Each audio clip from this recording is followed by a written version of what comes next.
Hey, I mean, that's a good point. I think we might start seeing some go back.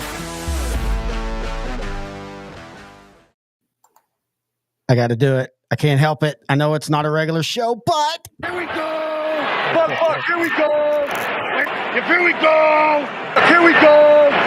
Here we go. Here we go. It is happy hour number 4. I am Terry Bennett. It's Noe the Pro. If you missed it 2 weeks ago when we were doing this very show, Noe graduated to Protum.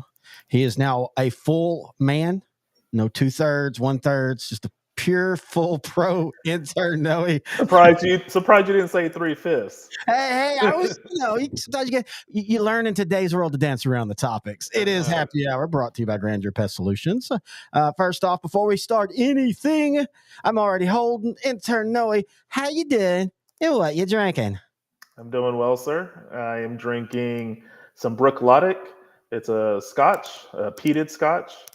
It's called Port Charlotte Heavily Peated Islay Single Malt, and it's heavily peated, not, heavy peated. I have no clue. You've said that 4 times like that's supposed to mean something. What does that even mean? Do you know? So peated just means smoky, and scotch, the smokiness comes from the ground from the distillation. Islay is the island. And there's a bunch of farms out there that provide barley to these distilleries in Scotland. And that's where the smokiness comes from. Now, some companies like Ardbeg make it a little stronger. I love smokiness. This one is not bad. I'm almost done with the bottle, so that's why I'm going to polish it off tonight. But yeah, it's just has a smoky flavor and a little bit of honey in the flavor when you taste it. Dude, you go all out for your alcohol. I will give you that. As soon as I started really liking it, then I was like, let me go ahead and start collecting some that are to my liking. And so I have a bunch that I really haven't touched, only when people come over and they like whiskey. So anyway, man, how are you? And what are you drinking? I'm doing well. I am not drinking Dr. Pepper, even though I have the shirt on. I drinking. Love that shirt. We found that today. I was telling you before we began, I think this might be my high school shirt next year for the show, which, by the way, if you're a high school fan that's also jumped over here, Grant is in studio tomorrow. We're doing a Sideline to Sideline taped episode. It won't be live. I'll probably put it up Wednesday morning. Just kind of talking about realignment and some major coaching news today that broke that we'll be talking about. I'll tease it for you. But I'm drinking Goodnight Loving. That's kind of been my go-to for the last few, I guess, about 2 months now. I'd heard about it before, but the fiance brought it one night. She was like, I'm not letting you drink Taka again. She brought this, and it's really good. And as we've talked before, it's still, at least here in the Dallas-Fort Worth area, it's still at a good price point. It's not exploded yet in price. You can still get this size for about $25. Yeah, I was telling you might as well go ahead and start collecting a bunch of those bottles because once it gets out there, it's going to go up in price. I remember getting Belvani 12-year Doublewood for $48 6 years ago, and now it's almost $70 6 years later, just because it's been in TV shows, it's been in movies, it's getting a lot of love and praise. I should have bought a bunch of those because it was so underpriced at the time. But, we talked about that. Tito's the same way. Tito's showed up. Tito's 14 years ago, like when I'd go down to San Marcos, we go to Slitterbahn. There's a liquor store that we like to stop at, and it was literally a handle for $15. And then it started showing up on like How I Met Your Mother at the bar. There's a couple times where the waitresses, I don't know if that was product placement or homage to, sometimes that's happened. Somebody's like, I really like this liquor. We have a bar on our show. Let's put it on there. And I'll say this, Tito's isn't like overly expensive now. It's like $36, but I mean, there's a big difference for me, as you and I have talked about it. You like the whole, I like to test different things. I'm like, if I'm drinking for one reason and one reason only. So there is a price point for me that I kind of go, okay, I don't want to buy that. But anyway, speaking of price points, speaking of money, I bet you, what we're going to be talking about to start tonight. Ryan Fox, by the way, is going to join us around the 8 o'clock hour, probably get his opinions on this too. But let's go ahead and start it. I'm not real big on burying the lead and putting it in the back. This is the biggest story going right now. Shohei Ohtani, he spoke today, I guess, technically. I watched it. we'll get into our opinions about what we think about what's going on. But I will say this, that was the most robotic response. But you have to understand the differences in cultures. That's how that is done in Japan when something like this has happened. The media wants to ask questions, but they're very respectful of that boundary. And so they basically let them speak, and then that's it. It didn't play as well over here today, though. I didn't get the chance to listen to it live, but I read a brief synopsis of what happened. I don't, the funny thing is when the news broke out last week, they didn't even talk about Ohtani possibly being someone that was gambling. Because, last year when we were covering the Big 12 preview, we were covering Iowa State. Oh, yeah. They had all those players get suspended, but their star quarterback, Hunter Deckers, he was able to get his parents to do the betting for him. That's how he was able to not have his name on it. But, I mean, they caught wind of it, and so he was suspended for the year. So another thing is happening here with Shohei Ohtani and his business partner, I think it's Ippei Mizuhara. The story keeps changing. If it's me, my honest opinion, I don't think he was the one that was gambling, but I think he was trying to help his friend cover up his debt. All right. So here's the thing about this. There's been some confusion about the first story that came out was that he had helped, or he had basically been helped to do a gambling debt. That's what, from my understanding, the translator said. I think it's Ippei Masarahi. And then he changed the story. Now, the way I understand it, the camp didn't change the story. He changed the story. Now, we can go into the whole pull back the conspiracy and the camp told him to change the story. Possibly. I'm not saying that's not a thing. But there's also a world that when the dude gets caught, he panics. He says one thing.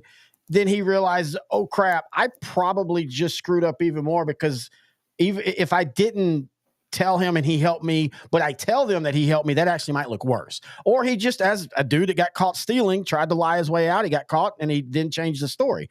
I don't think that in of itself has made this as big. Like, I still don't see anything that makes me think that Ohtani was betting. His personal life, everything about him, and I know we get kind of walled off, and we all get fooled at times, but nothing about him makes me think that dude's throwing down $4 million betting. No, I don't think so either. I mean, just considering his contract was 10 years, $700 million, most of it deferred to the end of the contract. I think he knows what he's doing business-wise and handling his money. Having said that, I think the worst thing that might have happened was his business partner told him what happened, and he was just trying to help him pay off his debt. So that's your big belief, is that he knew about it. He actually tried to help, and it kind of came out wrong because of how they did it. Again, and I think people are confusing when somebody says, oh, maybe he didn't know and stuff, like, because he's foreign, he's naive. I'm not saying that at all. I'm saying maybe they just didn't think about, okay, I'm sending him the money, I'm fine with it, and didn't realize that was going to blow up to where it was like proven that it came from his account. And maybe they would have done it different through, cash or whatever they would have wanted to do. You brought up the deferment. Now, there's two camps at this, and I really started thinking about this, and this is where I get in trouble with myself because I start double thinking things like this. The first camp is a gambler's not going to defer money. A gambler always wants as much cash as possible. But then there's part two of me that started thinking, well, what if it's his business people knowing he's a gambler, saying, we don't want you having this much cash. We're going to defer it. We promise you, this in the long term, you're going to love it. I don't think that's it, but that is kind of that curveball. So that's a good theory because he is a very private person. Yes. We had just found out a few weeks ago he got married, and with his star power, as surprised as we did that they got married. I saw the pictures, and she looked like almost, I don't know, maybe is there a plot? Oh, geez, dude. I hate conspiracies, but damn it, we're getting conspiratorial here. Is there a world where they knew all this was coming out, so let's roll out that he's got married? Possibly, because the marriage happened, or the marriage news happened before. Like a week before. Yeah, so again, for playing conspiracy theory, anything is possible. in conspiracy theories. So yes, that is possible. But I mean, I have heard he is a very private person. Yeah. No, I don't think some of his teammates or former teammates knew he was even dating anybody. He just had a quiet wedding to a lovely Japanese lady, as he put it. All of that was just weird. Yeah, but again, it's the translation part. Japanese culture is a little bit different than American, well, a lot different than American culture. So they just it's nothing wrong with it. They just act different. Yeah. They do things different way, and that's fine. They conduct business different way. There's good side. There's different sides to it. I have no problem with it. So, and I think it's just more. The more you get to know Shohei, we might just see these odd differences. And we're in 2024. Social media is rampant. It's common for people to be open about their life. And he's just not that type of person. He's just not that type of person. You're open to an extent, not fully, and I'm very private. Well, yeah, but I'm like, you go look at my Facebook timeline and it shows food, pets, occasional trips. Well, I mean, that is basically your life. So yeah. Wow, thanks. But I there for a time I was a little bit more political. Now I've kind of backed off. It's what's the point? And conspiratorial. I'll tell you, this is part of the whole issue that I have with this. And I'm not going to pretend that conspiracy theories and not believing people is a new thing. But again, with everything else in our life, social media amplifies that. And so just the idea that like immediately everybody, oh, he's guilty. Pete Rose needs to be put in the Hall of Fame now. And it's like, folks, y'all need to really, really read up on Pete Rose. There's a whole reason why he agreed to the ban, was because there was other things in his life that eventually came out that he was trying to hide. This is complete. Even if Ohtani bets, as long as he doesn't bet on baseball, I really don't care. I mean, that to me is the only line that is a big deal. I know there was a Miami Marlins pitcher in 2017 or something that was caught betting on other sports, and he was fined. So obviously even baseball doesn't look at it as that big of a deal. I think baseball is going to be more mad if it was a cover up. That's where you start wading into you really messed up instead of just accepted, hey, I did this and this is what happened. Yeah, the 180 on the story right now the MLB is investigating it, because anytime you switch your stories, that just sounds very suspect. Now, okay, so the reports, everything I'm reading is as of right now, the IRS, baseball, and FBI baseball is just doing an exploratory investigation in general, but everybody else is still investigating it from the angle of this money was stolen.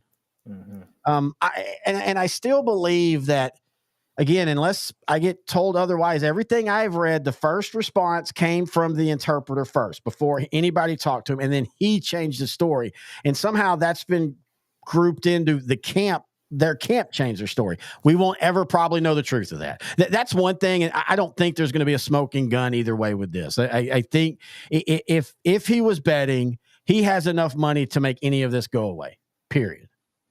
And that again goes back to, I just don't see how he gets caught that easy. If he's really betting, I just don't see him. Again, I think he's smarter than, I'm going to send money to these people in my name and then nobody's going to care. And if he's not smart enough, he definitely has a smart enough team around him to play cover up. All right, great point. Because other things people are saying is like, well, how did the interpreter get $4 million if he didn't know?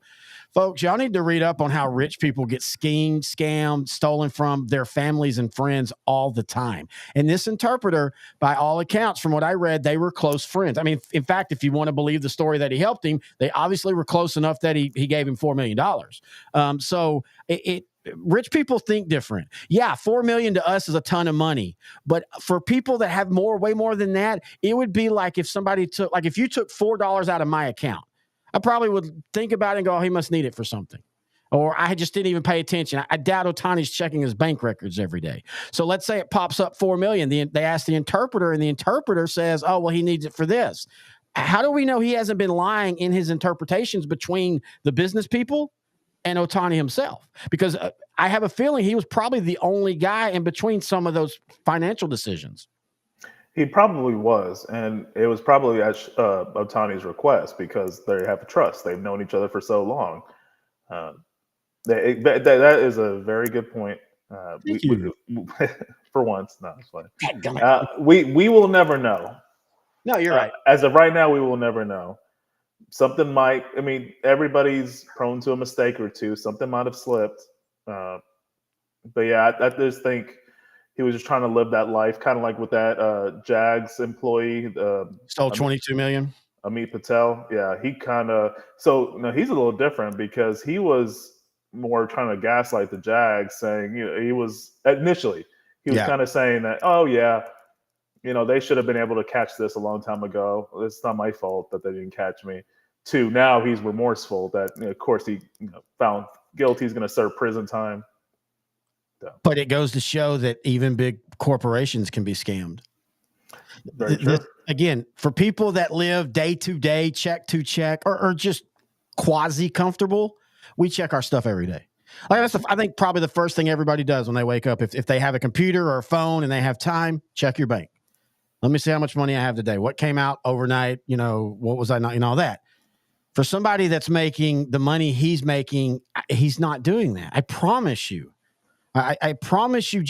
I have read and followed and watched enough about rich people, sports people that are rich, the Michael Irvins of the world, all the way up to the Tom Hankses of the world, and you reach a certain monetary amount that you're not checking your account every day. You're not even worried about it.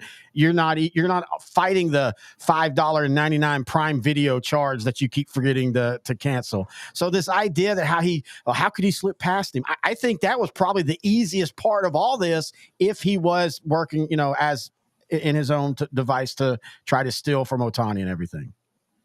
Yeah, with Ohtani, I know he's making $2 million a year as of right now with the Dodger contract. He already had money from Japan. He already had money from Japan. He has a lot of endorsement deals. He is the face of MLB at this point. Well, and he's the face of Japan at this point. He is the face of Japan. Mean, he is the Michael Jordan of baseball. And again, he's got more money than God, as I think it was Forrest Gump said about when they did Shrimp. I got more money than God. But the other thing, though, God, what was the other thing?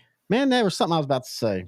Well, his interpreter was making over $300,000 a year too. He was making some pretty good money for $500,000. Oh, he might have been. I think I might have saw something. It was like 3 something. And he's been an interpreter before. He was an interpreter. Now there's some apparently there's some issues with his bio, but everybody knows that he was with what's his name from the Red Sox, like 09. Oh yeah. So again, that's the other thing is people are saying, well, how does he have the money? Well, first off, him and the guy the bookie, they were friends as well. The guy even admitted, yeah, I'll let friends of mine float and double down more because they're my friends. I assume that I'll eventually get the money from them. The other thing I wanted to say, the biggest thing that I do agree can be a fear about all this. It's not even if Ohtani was betting, it's that and this is why they don't like people around them betting, is if that guy gets indebted to a bookkeeper, that creates a bridge to where Ohtani might have to do stuff that, or at least be approached to do things like cut points or, that kind of stuff. And to me, that's the bigger fear. I'm not worried that Ohtani bet. If he did, fine, get rid of him. If he bet baseball, I really don't care. I mean, he's a great player, but I've honestly, okay. I mean, if he's gone this year, okay, baseball will survive. But I'm worried more of if another person's sister's brother's husband gets down to a bookie by a lot, do they go to the player and just throw a couple games? What's a couple games in the long season? It's 162 games. It's really meaningless. I mean, and that's the same thing with basketball. It's the same thing with any sport that you're playing 80 and above. And then you go to the point shaving, like, in college basketball, you had CCNY back in the 40s. This was a powerhouse program that basically got brought down by not throwing games, by point shaving.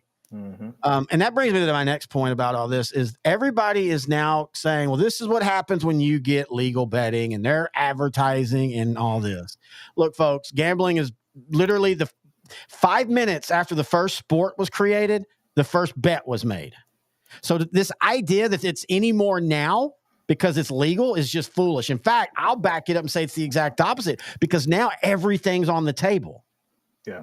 Everything's on the table because everything's legal. They have to turn paperwork into the government. The government has to make sure and check things. And I will say this again. The NFL gets no, or any sport, but I'm just using the NFL because it gets no benefit from trying to, write a script for bettors or anything like that. They make more money than the bettors, period. They don't need them. Maybe in the 60s, I could see that being a case. 50s when football was getting there, but it wasn't a major sport. So this idea that like these leagues are in on this, dude, that's just foolish. Yeah. They're only concerned about betting now because it's legalized in a lot of places.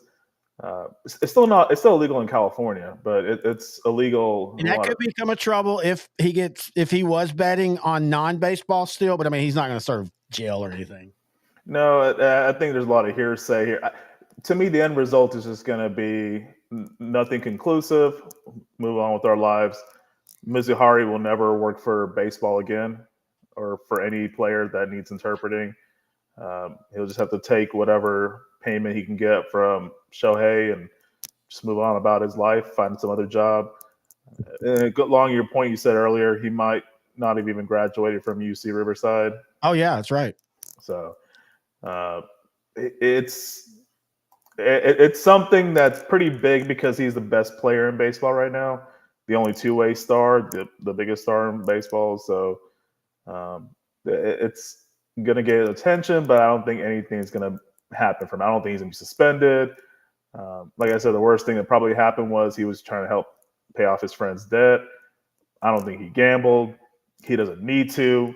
He has enough money, endorsement, even for someone that's rich. And the point you made earlier about how rich people spend money, a lot of times rich people at that level, they don't want to use their money. They'll just borrow money from the bank. Yep.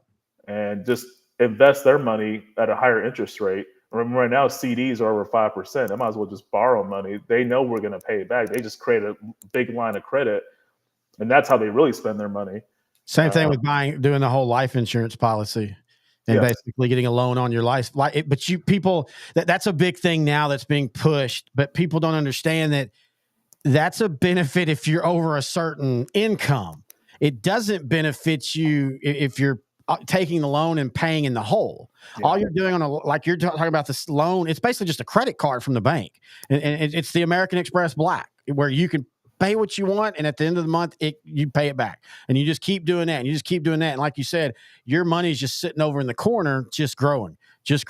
And right now, especially with interest rates high, like you said, you'll catch yourself and end up basically profiting and paying yourself. That's why a lot of people right now, and you better hurry. We're going to financial news here. You have some 401k loans, jump on them now and pay them off by the end of the year, and you'll actually make yourself some money. Because you're going to pay your 401k, you're paying yourself anyway, but instead of losing, you're actually going to gain. But anyway, the sad thing is it's just, unless there is irrevertible proof, he's always now branded. And I think that part actually sucks. I don't think he cares. But I will go to this. And I said it. I'm like, me and my parents 2 years ago went and watched the Rangers and the Angels. And he had a hell of a game. He hit just a friggin' massive launch of a home run and a couple others. But like, I don't know. I never have got into him. Like, I hope he does well, but like, I don't know. Like when people were talking about him coming to Texas, I wasn't that big on it, especially for how much it was going to cost. Well, you saw a small sample. If you look at the stats these last few years, you'll see. No. I'm not talking about his ability. No. I think he's the best player in baseball. I'm just saying he doesn't do it for me. Like there's no aura around him or anything like that, if that makes sense.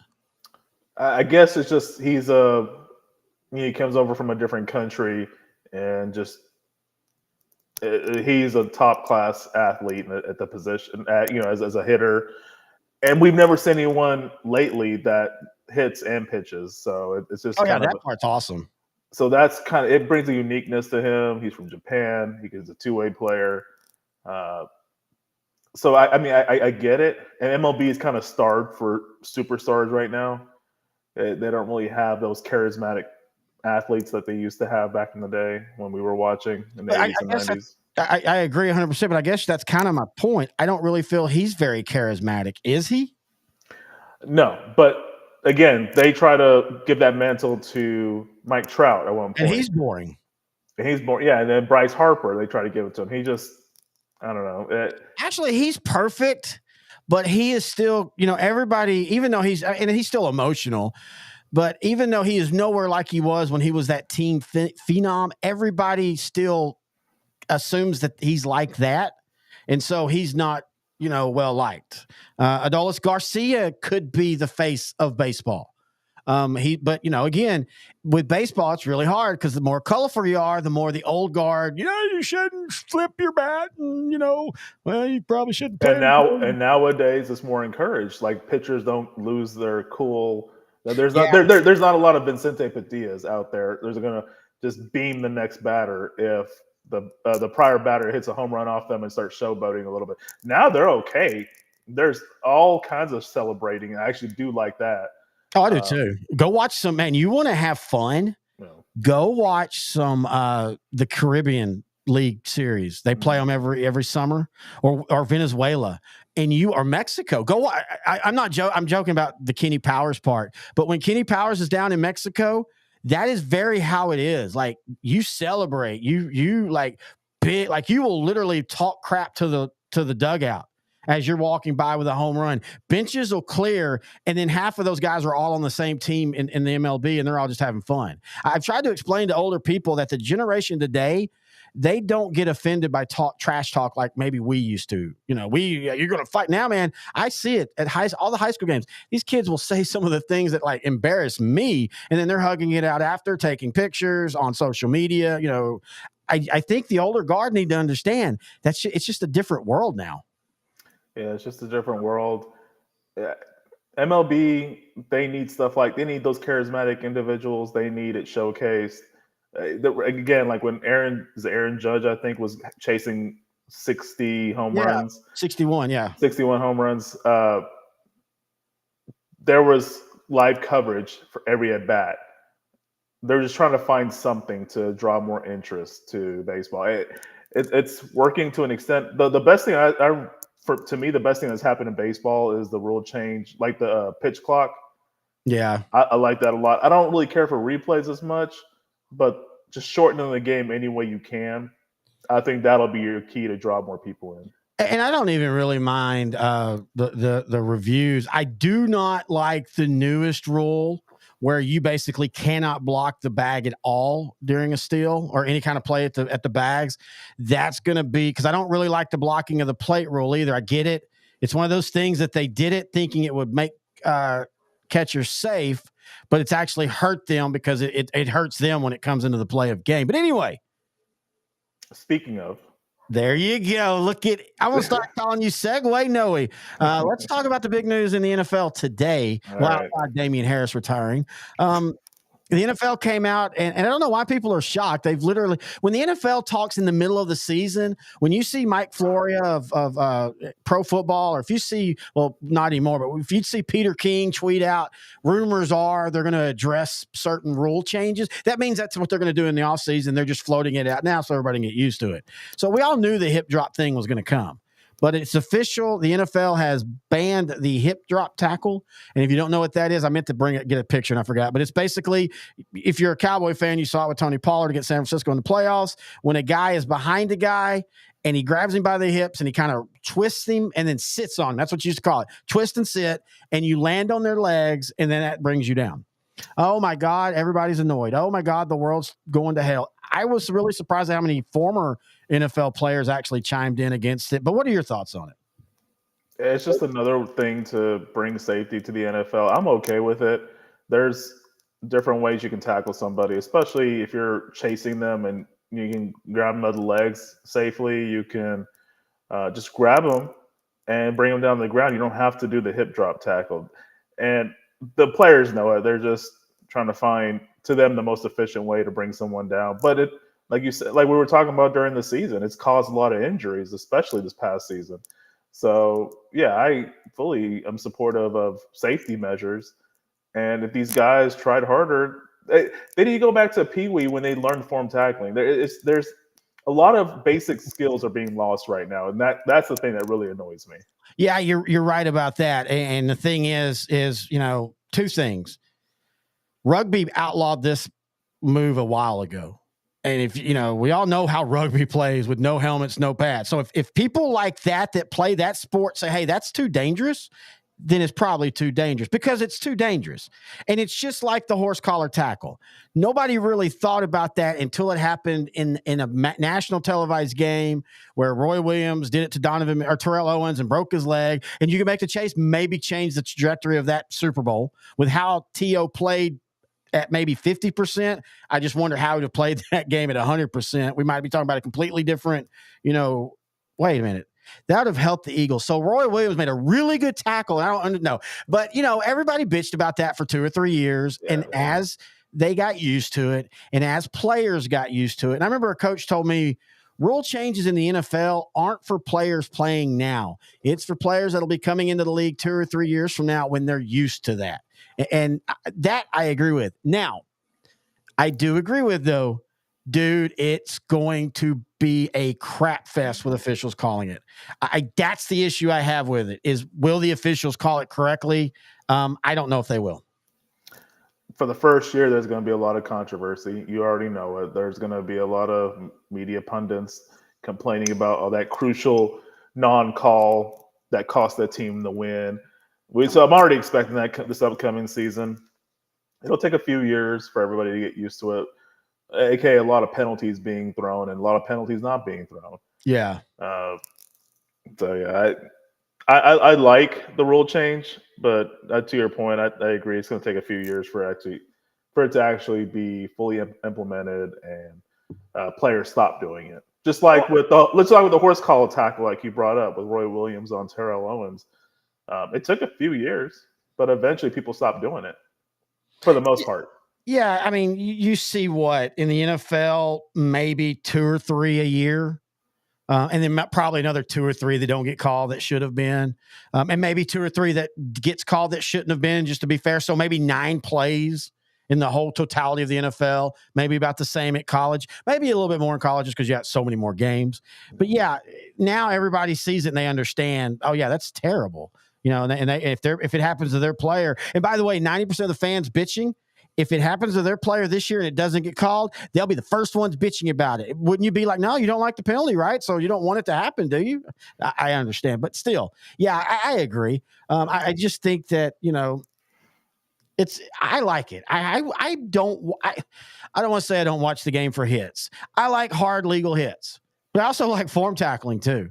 I like to see a defensive end set the edge, and then I love, especially when you see a defensive end stutter step inside like he's going to fake, then sets the edge, then goes after the quarterback.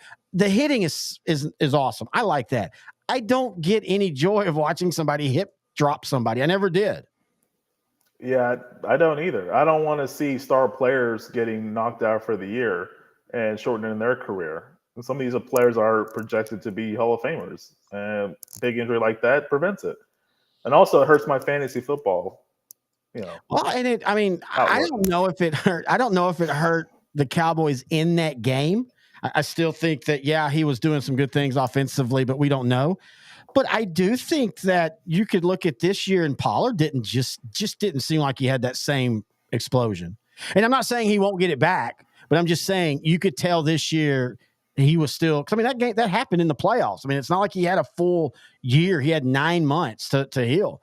And I was actually shocked though that a lot. Well, I get what the NFLPA said. They came out and basically said what we said, that they're worried that how it will be called.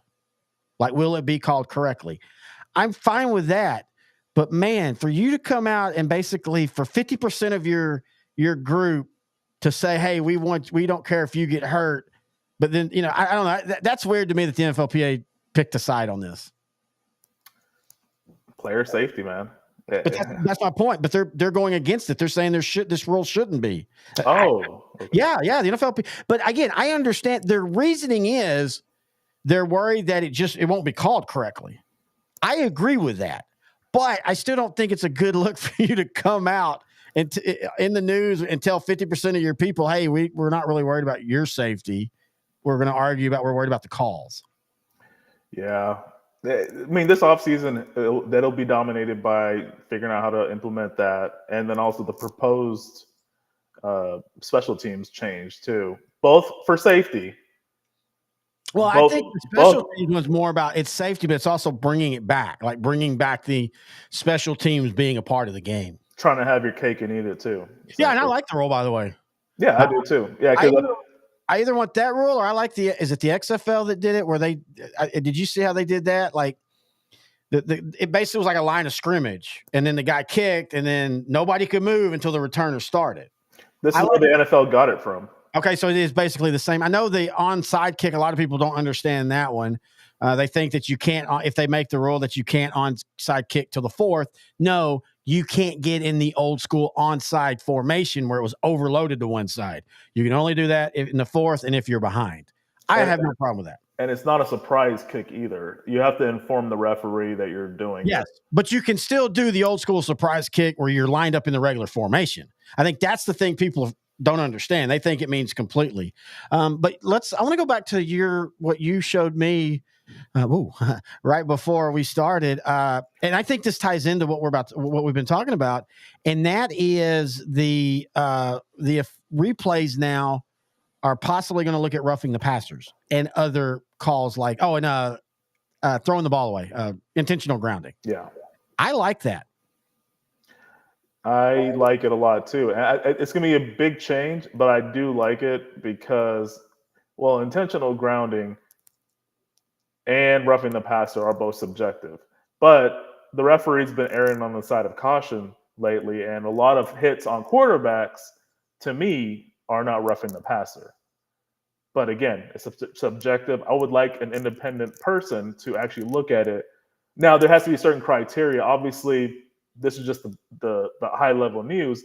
What exactly they're looking for that qualifies for roughing the passer and for intentional grounding, I don't know yet. I'll find out more in the season because every game has an NFL expert, like a referee expert, and they're going to explain bullet point by bullet point what they're looking at.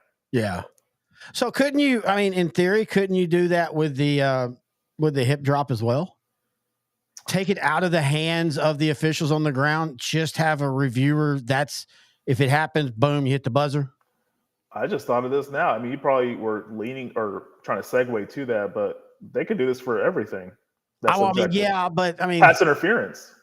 Yeah, I think there's if you get only the overhead guys looking at it, then you go, okay, so why? And this could be why are there officials on the field at all? Like, just have a ref, and he just makes sure first down and all that. Everything else is done up at top. Put a chip in the ball. Finally, put a friggin' chip in the ball, which we could do, and it could literally tell us GPS did it cross the line or not. And I get that they're not wanting to do that because they want to kind of keep that suspense and that human error. And I'm fine with that. But everybody keeps talking about officials. I could see a day where the NFL just goes, hey, everything's up in the sky. We've got one official, maybe two, to help spot the ball. Call some obvious. Well, I don't even know. Hell, don't even have to call obvious. Let everything be done upstairs. Man, that would be. I mean, I'm not sure how many years down the road that would happen, but that would be a game changer on a whole new level. That would, man. Think about, though, how fun this would be. So let's say you have the same kind of rule that you do right now where, if the play gets snapped before the flag is thrown or anything, the play is good. Think how fast all offenses would just start going. Unless they thought the penalty was going to be against defense. Anything else, just go. We don't want to hold. We don't want we don't want anything that might not get. Just go. That would make football become a NASCAR. I mean, Sam Weiss would be coming out of the grave going, "This is how I saw football." Because people don't remember, Sam Weiss was really the first guy that truly did the whole. Well, why don't we just run the 2-minute offense all the time? But yeah, I don't know. This is the part of the season I think also we're all just getting ready for football because man, we will. I mean, everybody's getting their butt hurt about the hip drop. And it's like, you won't even remember this in 3 months.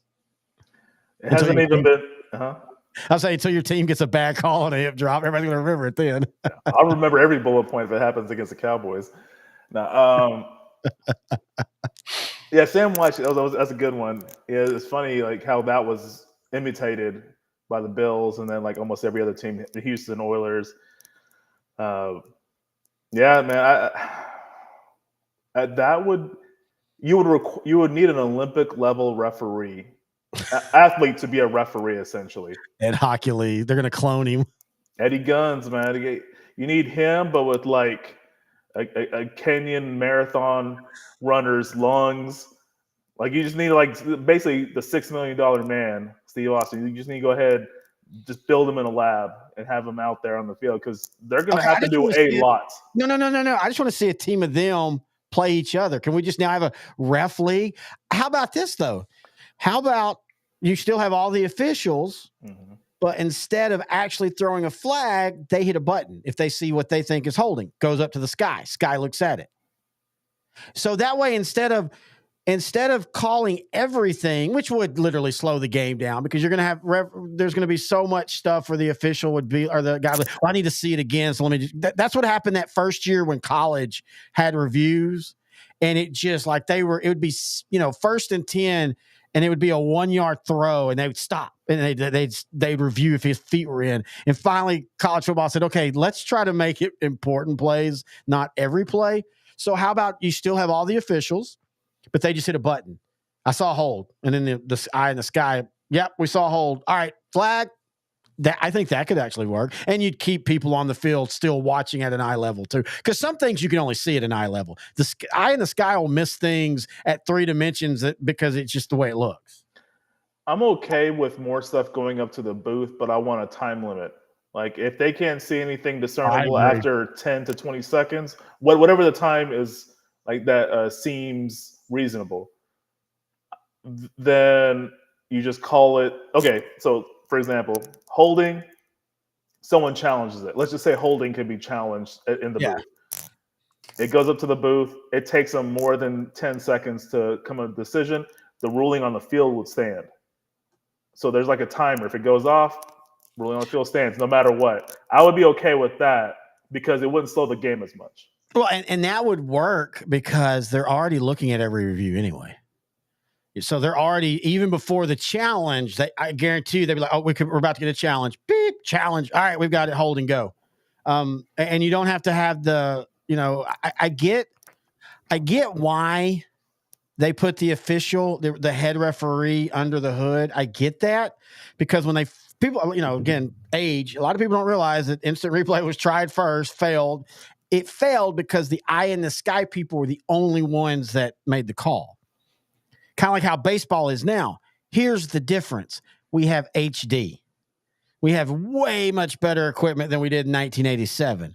Those guys were literally trying to make a call on a replay on a small-ass TV. And I know this because when I broadcast high school football games up at Texas Stadium, where we sat was right next to what the replay booth was. And it was a really cool security guard. He passed away this past year, rest in peace.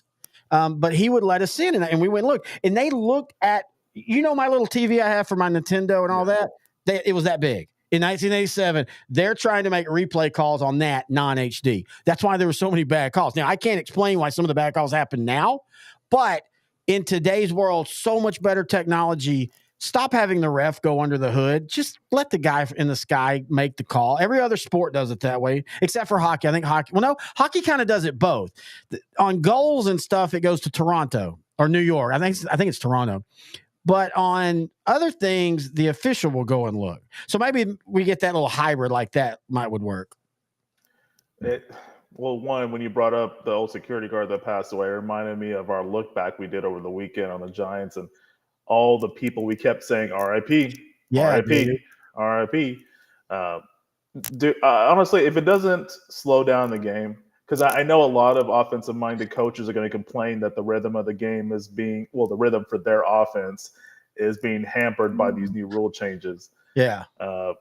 As long as the entertainment aspect is there, I don't see it being a problem. But yeah, I could see that being the natural progression. I just don't because I know I was a lineman a long time ago, back in my high school days, but even I knew back then there's holding on every play. Yeah. So do you just not think about the holding that was happening on the far side of the field because it had nothing to do with what happened on where the play was at? I mean, at some point, if you just keep nitpicking, it could get bad. Well, and again, I do see the belief of, at some point reviews are they're killing, as you said, the entertainment. And that's, no matter what we think, that's always going to be the biggest part. Yep. Is the entertainment. And if the game is not exciting enough, and I'm not stupid to not think that there was people in that room when they made the rule change saying, because offense was down last year, folks. A lot of it's probably because so many quarterbacks got hurt, but every year so many quarterbacks got hurt. But even in general, we talked about, you and I were calling this year before. We were literally saying, folks, watch this. Defenses are figuring it out.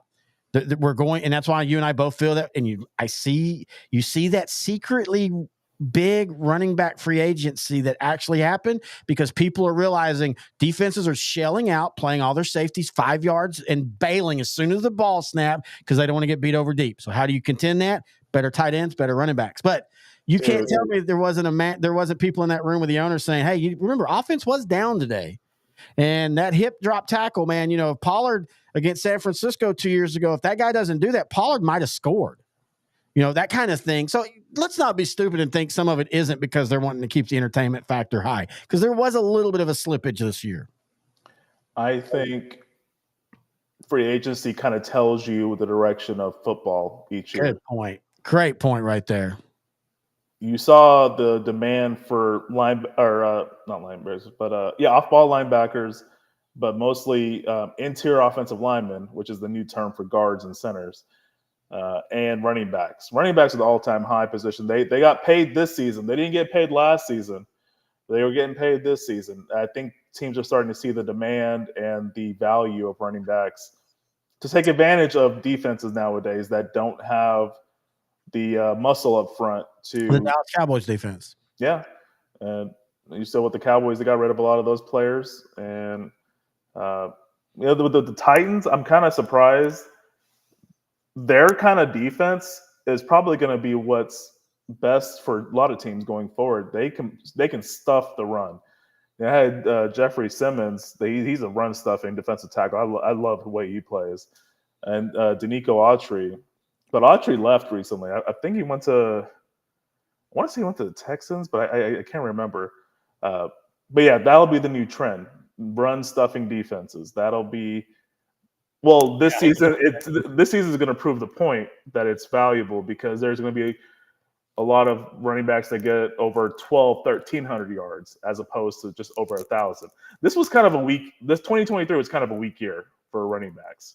There was only a handful that even got to over 1,000, and really just very minor. McCaffrey was leagues and above better statistically than everybody else. Yeah, I gotta say this. My dad. Thanks for listening, Dad. I actually like his idea. Put a penalty box like in hockey.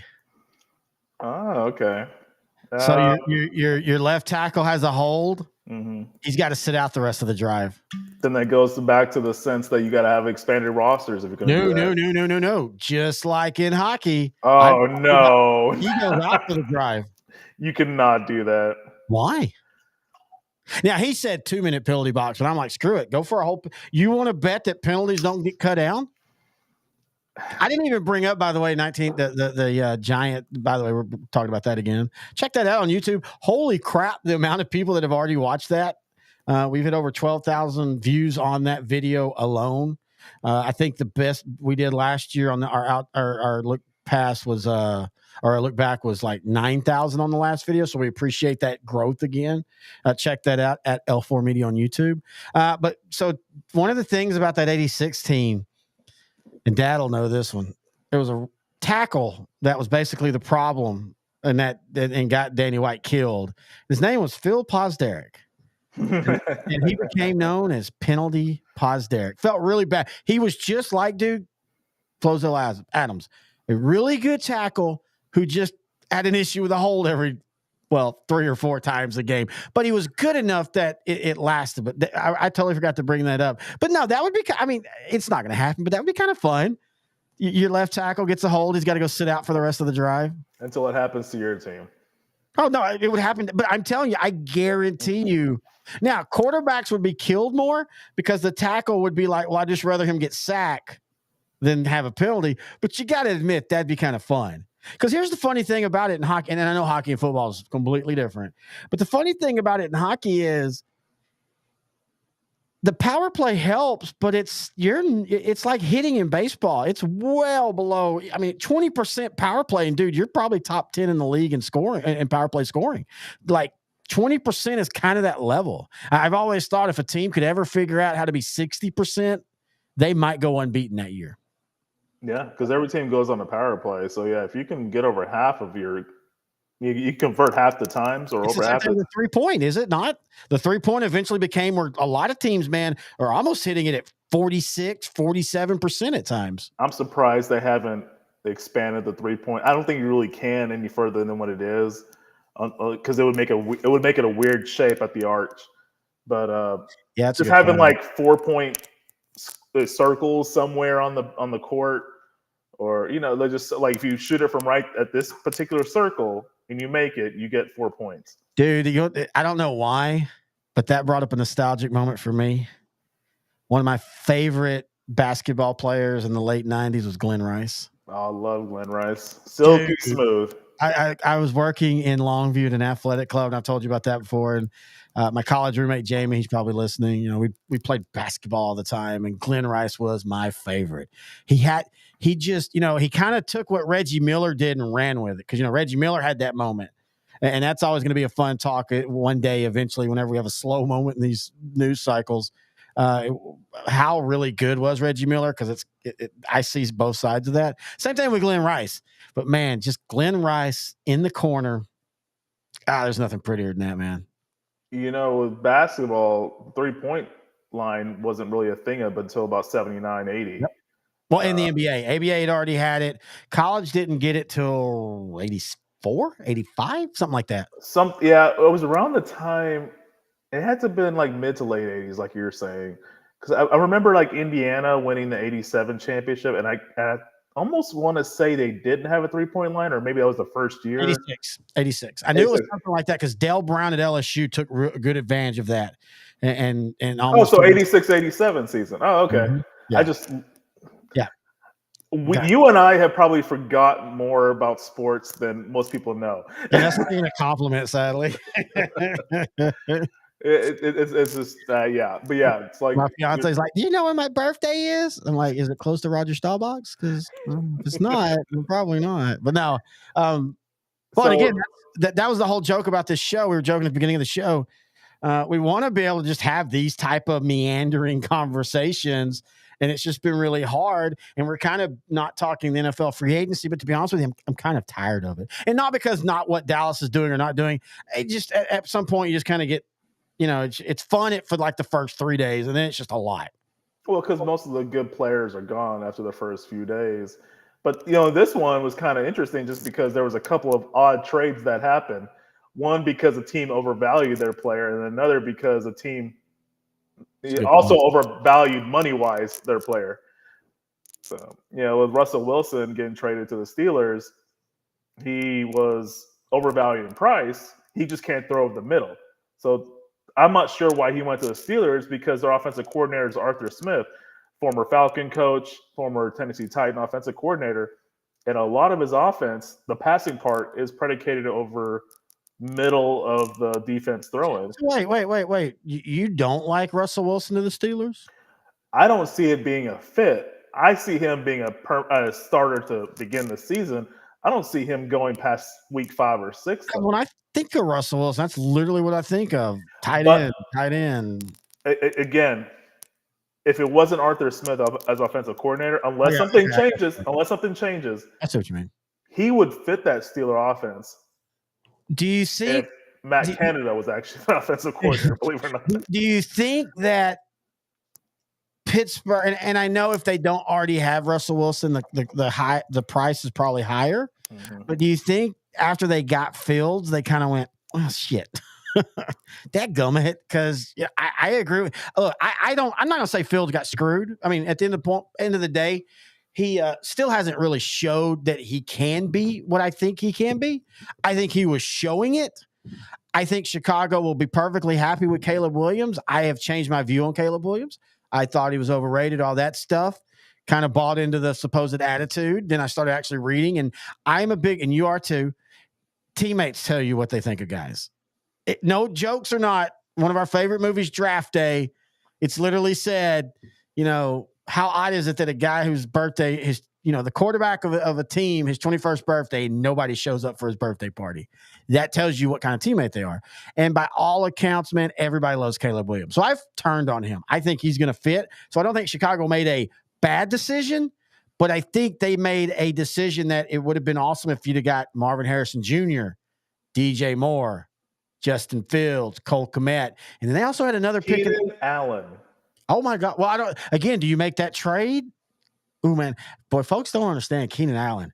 That dude, again, if he stays healthy, he's going to miss 3 or 4 games.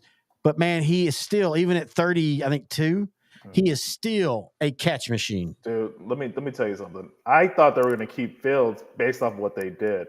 The only flaws to that team was the line play on both sides. They addressed one last offseason by trading, or not last offseason, during the season last year by trading for Montez Sweat. This offseason, they were heavy on offensive lineman sign. They got Ryan Bates, Jake Curhan, Matt Pryor, and then Coleman Shelton at center. At worst, those are great depth hires. And they got Gerald Everett to be a complement to Cole Kmet. They got DeAndre Swift. I'm like, everything they've done is telling me they're trying to get all the help Justin Fields could possibly have. And that team is a quarterback ready. Just put a capable quarterback there, and they're good to go. I guess they feel that it is Caleb Williams, but Washington wants him more than Chicago does. So I'm wondering if they're just trying to increase the value for that number 1 pick so they can do a trade with Washington to get maybe 2 first-round picks or more first-round picks. And go with Daniels or Maye. Because they can just split the picks, and then Washington will give them something else. I mean, Ryan Poles, the GM, I was reading an article today talking about the Justin Fields trade, and he was talking it up. Basically, they're taking Caleb Williams. Like, I don't even think. By the way, we're doing a live show for the draft this year 2. I don't even think we'll get it. The pick will be done in the first 2 minutes. He literally is like, yeah, we've talked to all his teammates. I'm like, so I like your idea, and I love that. I think it'd be a great little curve, but it ain't happening. Let me tell you something, buddy. Whoa, don't threaten me. Let me tell you something, brother. Brother. Like Ted DiBiase always said, everybody's got a price. Yeah, I don't. Man, if it was Daniel Snyder's, if it was Daniel Snyder, I would agree with you, but I don't see this. I'm telling you. Offensive coordinator Cliff Kingsbury. He is going to be in Dan Quinn's ear. He is going to talk to the owner Josh. Yes, Dan Quinn. He's going to talk to owner Josh Harris. They're trading 5 first-round picks for Caleb Williams. So Ricky Williams 2.0. No. They'll trade them all and then draft an offense or defensive tackle. All Dan Quinn has heard this year was, "Hey, your run game sucks. Yeah. Or run defense sucks." I still don't like that Dan Quinn, and I'm glad he's gone with Dallas. And it's not like I hated him. I just there was so much hubris last year in using safeties at linebackers, and literally every game you realizing, well, if Dallas wasn't already up 21-0, that could be an issue. And when great linebackers were being released on the cheap, they weren't even trying. Like, bring the dude in, just bring him in and see what he does. And they weren't doing that. That's that hubris. And that's where Jerry Jones, a lot of people think Jerry Jones gets into it too much. But I've always read that people say that really know, and I've talked to people that really know that, no, it's the exact opposite. He relies too much on his coaches sometimes. He relies too much on that. So I don't know. But anyway, I want to bring in now the betting side of L4 Media. We're going to be investigating all of his checks and money and all that we keep sending him because it keeps disappearing. But Ryan Fox, first off, how you doing, buddy? I'm doing well. How are you guys? We're a little saucy talking football and baseball. So what were your thoughts on today's big news? Oh, which news you're referring to exactly? Oh, that little betting scandal that's going on in LA. Yeah, that Shohei thing. Yeah, it's kind of a crazy deal, man. I'm with you though. I don't think Shohei himself directly betted on anything. It's kind of a strange ordeal, because he was kind of, when he addressed the media today, he was kind of like, emotionless in his answer. I mean, isn't that him? Yeah, exactly. And I don't know, man. Sports betting overall, I think, is kind of a controversial topic, and but it's kind of weird though. I'm not sure why someone would do that, especially as translator, because I feel like he makes good money. But then again, I don't know all the details about the situation, but sports betting itself is such a controversial topic. I think anything pertaining to it just ends up being controversial. Are you a bettor? I'm not. Okay, Noe, are you a bettor? I do fantasy football. That's about it. Yeah, fantasy football. But you don't even do like FanDuel like I do. No. Mm. All right. I do some very light betting. I'm a money line guy. I don't care how great you know the sport. You cannot guess 7 points, 6 points, 5. That's just so I like money line. I bet. No, he knows this. I will bet $5 on like every team wins on the money line, and then if I win, it's like $100,000. It'll never happen. Wow. I bet like that. Now this year, I did start making some more what I thought was, for sure bets, and I did really good. And again, intern, you've seen that when I bet, like I have a really good account going right now. I do FanDuel for fantasy, just kind of keep me going. I've never won big there. I think I've won, but I win every week. And I don't think a lot of people understand that fantasy football for money is betting. I mean, it's just a different form of betting. But in fact, you could say it's the most pure betting because you're not betting on a team. You're betting on an individual. It's like a horse race. Yeah, basically. That's a good way of putting it, horse race. Yeah, I got like 29 teams in my head running in a Kentucky Derby. I'm OutDrank The Coverage tonight, folks. What are y'all drinking tonight? Oh, yeah. I'm drinking vodka. He's drinking some foo-foo whiskey. What are you drinking? I got some Kinsen plum wine. Holy crap, dude. I thought he'd be like bringing Nestle Quick to the table. He's bringing beer and wine. Way to go, brother. Yeah. All right, so let's go ahead and talk a little baseball. Baseball season, well, technically has already started. By the way, I don't like that. I don't like the Dodgers and San Diego. They go to Korea, they play 2 games that count, but then they come back and they're playing exhibition games now until the season starts. I'm fine with going all over the world. The NFL, just do it on the same week that the same day the season starts. I don't understand why that has to be different. I didn't realize those games counted towards their actual in-season record. Wow. Yeah, both teams are 1-1, and they've done this now for 5 or 6 years. Where because a couple years ago it was over in Japan, and a couple years ago before that, I think they started in Mexico. And again, I'm fine with all that, but just put it on the same day. Why does it have to be? You can't. Why? Can't because of where it's located and the flights.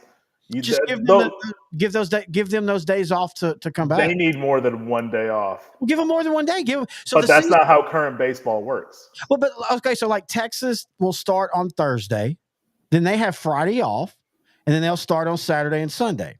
So have it they play 2 games. So have it like this. So I'll give you Wednesday. Start it on Wednesday. 1 game on Wednesday, 1 game on Thursday. Then those 2 teams are off until Monday. And they start right back into their next series. And that is, dude, they're back they're back playing an exhibition. So obviously they're not tired or anything. I mean, they're back. They're going to play 2 none of them took days off. Maybe Wednesday to Friday. That's what I'm saying. Wednesday, we'll just do 2 games. Wednesday, Thursday, fly Friday. You're off Saturday, Sunday. You start back to regular. You're back into it on Monday. I'm going to have to think on that one because I know with the flight, it just puts them at a disadvantage compared to every other team. They're going to need more days off. They're going to have basically 3-game series for the first month just to get back into. But again, they're back doing exhibition games. And I know that the Dodgers and the Padres won't They won't play their starters for 90% of that. But if they're so worried about the rest, why did they have them go play 2 games and then come back and they're playing exhibition games until the season starts on Thursday? That's my point. I agree with you. I'm just saying, do it Wednesday, Thursday, 2 games, you're off. Anyway, but let's go back to Texas because that's what we cover. By the way, I put that up on the thing, Texas right there. Texas has grown up, man. We used to be like the 2 p.m. start, 6 p.m., national TV, the Chicago Cubs. I mean, there's going to be a lot of the American baseball fandom watching this game. I'm excited. I think maybe it's just buying into it a little bit more, but I'm getting more positive about where I think the Rangers are going to be this year. I've been underrating that lineup. Yeah, and then the other thing that's really surprised me is how the pitching is done. You look at the young guys that's kind of been in their system for a while. For example, Jake Latz. Yep. He had 6 appearances throughout spring, had a sub-3 ERA. Then he started the game tonight, the exhibition game that they're currently playing against the Red Sox, and he pitched a 1-2-3 inning. So I think he's maybe not exactly solidified, but I think he's made a fantastic case for securing a spot in the bullpen to start the season off. But my biggest question is what they're going to do with Michael Lorenzen, the guy they signed in free agency that played for the Phillies last year. Yeah. I think what they're aiming towards is starting him in AAA, and give him 1 start in AAA, because I think he had some injury problems last year. He was 4-2 with like a 5.8 ERA. I think a lot of that was with injuries as well. So I'm anxious to see what they do with him, because he could end up being at least a temporary placeholder in that starting rotation until at least a Max Scherzer or Jacob deGrom comes back, because we don't know when that's going to be. Okay, but happens. Sorry, go ahead. How's sure though? I mean, especially deGrom. I mean, jokes aside, he literally pitched 1 start and he was hurt the rest of the time. Even Max Scherzer. So I'm becoming more around on they're going to be good this year. I never thought they were going to be bad, but I do think this is going to be very reminiscent of the Rangers that I grew up loving. A lot of runs given up. There's going to be a lot of 9-8 games this year, and I'm fine with that. I think, honestly, and we talked a little bit about this a couple weeks ago when you're on, the Rangers took a World Series that they shouldn't have. They got hot. The arms that had struggled all year got hot. All that happened, and that's great. And it actually works for Texas because they got that World Series we've all been working on. Now they can truly build around the team, and they can let Leiter and they can let Rockwell, all them at the rocker down it and see if they're going to finally develop. And if they do, great. And if not, let's start over. And because DeGrom's contract will be off the books in 2 years, Scherzer's will be off after this year. And so I think that World Series bought this front office a lot of time to kind of figure things out as they go, Noe. Yeah, I could definitely see this going the same route that what happened in Kansas City, where they won in 2015 and then they kind of regressed back to the norm of being 500 for the next couple of years. But I don't see them falling completely off like the Royals did. That Royal team, or that Royal era, they had built up a good farm system, and they really technically had a good 3-year period between 2013 and 2015. But they were all getting to where they were in the late 20s, early 30s, so they were about to fall off anyway. I don't see these Rangers doing it. I think they have good veteran leaders at the right positions, and they have good talent. And we went to that AA game, I think, in Frisco. Last year or two. We saw Leiter. I mean, he still looked young and not ready, but you could see the potential there. So I'm kind of curious to see how long it will take him to get to the majors on a permanent basis. But yeah, I'm very excited about the future. I'm just happy they won a World Series at all. I didn't think they would win a World Series ever. I thought the Cowboys would win a Super Bowl before that happened, but I'm happy. So. Well, and there is a world where them winning the World Series also hurts long-term plans because, the owners, again, let's remember, the only reason they did all this was they built a new stadium and nobody was coming. Yeah. And they thought that the stadium would bring the people, and we're like, yeah, we don't even like the stadium. So you got to have a good team. And then there is a world where them winning too early actually hurts the long term. I don't think so. I think because we saw last year, I think Chris Young is really good being a pitcher, knowing that you can take certain arms that might not be dominating, but in certain runs. I also don't think Texas has been into Jordan Montgomery as much as people think, because if you're Texas, you cannot be paying $100 million for a guy that he did really good for half a year. You've got to look at the history of him. He's really solid, but he is not $100 million top of the rotation arm. So I got a question for both of y'all. Right. Where does Jordan Montgomery land in 2024? Yankees. What I was thinking was, because I was going to ask you guys the same thing almost, but kind of pose it differently. What if we're looking at May and Montgomery still hasn't been picked up, and that might drop his value? Oh, yeah. And a possibility to where they can start negotiations again and have to take a little less because he's been sitting, and that brings a comeback to the Rangers. What do you guys think the possibility of that is? I think it's possible, but I did read that he was trying to make a decision this week. That would be the best case scenario for the Rangers.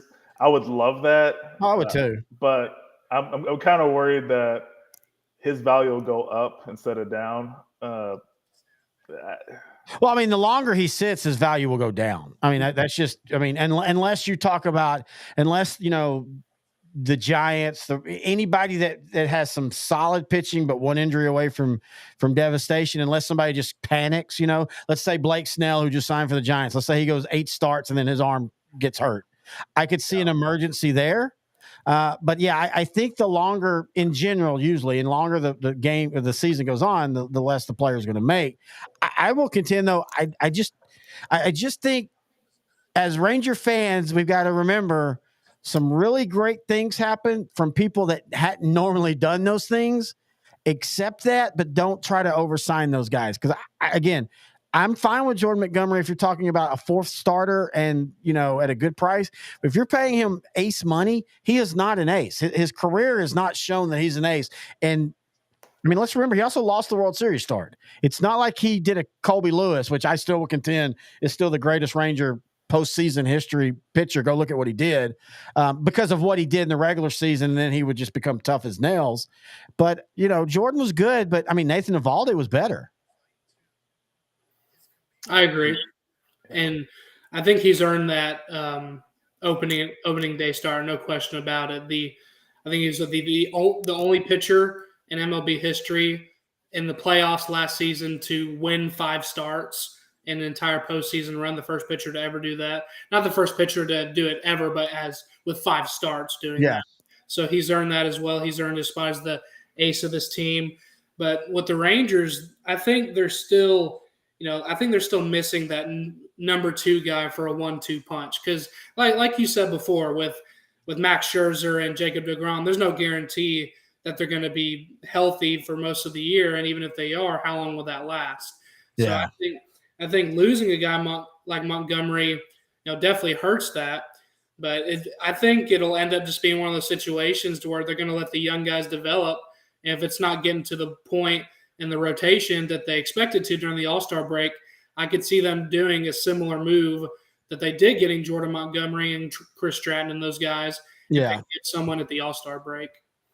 Well, and again, I also don't see and I don't really have a problem with this as long as they're competitive. I don't have a problem with them taking the step back and trying to see if Leiter and Rocker and that group, and if Bradford, who's probably going to end up in camp or on the team to start, how they are as starters. Take a step back. Hey, win 85 games, contend for the wild card. You don't make it, we're good. That's the great thing about having Seager and Simeon locked down.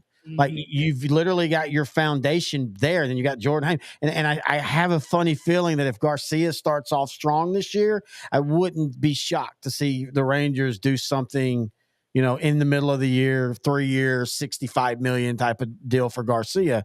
And so even if the Rangers take a step back, and by the way, it is extremely hard to win back-to-back World Series in baseball. It's been done only a few times. And the last time was like when Ryan was in diapers. And I'm not even joking about that. Like you literally, you're in diapers till 3 years ago. We won't talk about that right now. But like, this is not like everybody I think Dallas Fort Worth fans think football wise. We won 1, so let's go win 3, dude. If that happened, the Texas Rangers would go from the plucky little franchise up to one of the top franchises ever in the history of baseball. In the history. If they won 3 in a row, Noe? Oh yeah. I mean, if they won 3 in a row, or even 2, like I think 2 in a row has been done like 25 times, some weird, really small number. Yeah, baseball's been played since the 1880s. Yes, I mean, if they win back-to-back World Series, so think about it like this: the Giants won 1 every other year, and I think you would think of those for that run kind of a dynasty, or at least one of the best team of that era. So if the Rangers win 2 in a row, and then let's say they win 3 out of 6. Yeah, and all of that's actually possible now. This isn't like pipe dreams. Like the Rangers are good enough, and they should be built for the long term enough that they should be a contender. I mean, even just as much as the Astros have done it, and all the talk about the Astros, give them credit. They have been relevant for 7 years now, and they're still going to be relevant. Would it shock anybody if the Astros win the World Series this year? No, it wouldn't be, because they've been to the LCS 7-8 years in a row. It took a game, as great as it was. It took a Game 7 after it looked like the Rangers had collapsed to pull that one off. I still love that the Astros lost the same way they lost to the Washington Nationals. They could not win a home game. Went to 7. They played all season to get the home field advantage, and it ended up biting them in the butt. So one of my most liked Facebook posts, I'm not kidding, probably of all time, was a couple weeks ago. MLB showed a picture of, I think it was Altuve hitting a home run at home. And they said something about there's nothing like a home field for the Astros. And I responded basically like Ranger fans agree. And last I checked, it was like at 3,000 likes because the Astros are not a great home team. Oh no, it was their home fans are like no other. And I'm like, well, yeah, us Ranger fans agree. Because go back and look in the stands when the Rangers are doing something in Game 7, and look how many blue and red jerseys and cheering there are. And I just saw this the other day because Rangers YouTube is doing Ranger Rewind, and it was absolutely amazing how many Ranger fans. My dad just asked the pitching lineup. Is that for tonight, Noe, or for starting game? For Thursday. For starting. For Thursday, it's Justin Steele for the Cubs versus Nathan Eovaldi. Even though that Bruce Bochy has said he's not really going with an ace, Eovaldi earned the start. And I'm like you, Ryan, I think that's easy. Yeah, absolutely. And another point you were saying about the Astro fans and the Rangers being there, I have a particular memory of Game 6 whenever Adolis Garcia came up for his 5th at-bat. He was 0 for 4 with 4 strikeouts. Then they were all raining boos on him. And then he hit that grand slam. They circled the bases. And as soon as you come up and you see, I think it was Evan Carter coming up to the plate, all the seats behind home plate, empty, all gone. They all dipped right after that. That was awesome. That's the best feeling. It really is. I mean, let's be honest. Dare we say the Texas Rangers and the Houston Astros are the best rivalry going in baseball going into 2024? Oh, man, over the Yankees and Red Sox. Yeah. Wow. I'm talking about for just this year. I'm not talking about historically. I mean, what are the Yankees? I mean, the Yankees are supposed to contend. The Red Sox are You're literally talking about, at least on paper, the Astros and Rangers both should contend. Yeah. And again, it's that perfect harmony of the Astros won the division, the Rangers won the World Series. So both teams at least have something on each other, which is why we talked a couple weeks ago. I think Seattle's just sitting back there going, y'all eat each other. We're gonna slide by. Y'all figure yourselves out, because everybody, I have got people that I didn't even know that I love baseball asking me about the Rangers and Astros. Not quite as stupid as Noe knows where I'm about to go. I hate people that when they find out you work in sports ask stupid questions like, hey, do you think Dallas and Washington will play in the Super Bowl this year? And that actually happened once, and it bothers me. But these people are at least smart. Like, what do you think of the Astros Rangers? And it really is like, and it's sad because I grew up an Astro fan, but like, that's the one team now that I will admit, like, I don't like to lose to.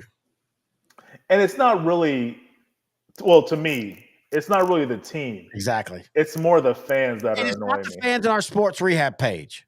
But no, I'm serious. Where we're at's a bunch of Houston side. I mean, in fact, we're the minority. I know how you feel, Noe. I know your struggle, Noe. I now know your struggle, buddy. But being the minority, but yeah, I mean, it's a lot of Houston people, and yeah, they're annoying. But you and I are talking about the Houston fan that just, for whatever reason, this hate for Dallas just encompasses everything they do. And at times, that's when I go, because I'm a part of some Houston Astros message on Facebook. Man, they're always looking at what and we're talking about even when Texas was bad. Yeah, I don't get the hate. I don't. So from you and my perspective, maybe you too, Ryan. I don't see why they hate DFW in general. I don't think I have expressed hate. I used to grow up. I love the Rockets. I love the Houston Arrows. For all we, it's so for me, I don't get it. I've heard it's like an inferiority thing. I think we're like the city slickers compared to them, but I'm like, it's Houston. They're not city slickers. Well, so, can I ask you something internally? All right. You and I have started researching for next month's OutDrank The Coverage of look backs. And what is one of the honorable mentions for the Dallas Cowboys in a special show? Houston Oilers. And the reason is, and this is where I have that perspective of being old enough to remember, but also being from not of either area, but having family in both. Being, I was a Houston Oilers fan growing up.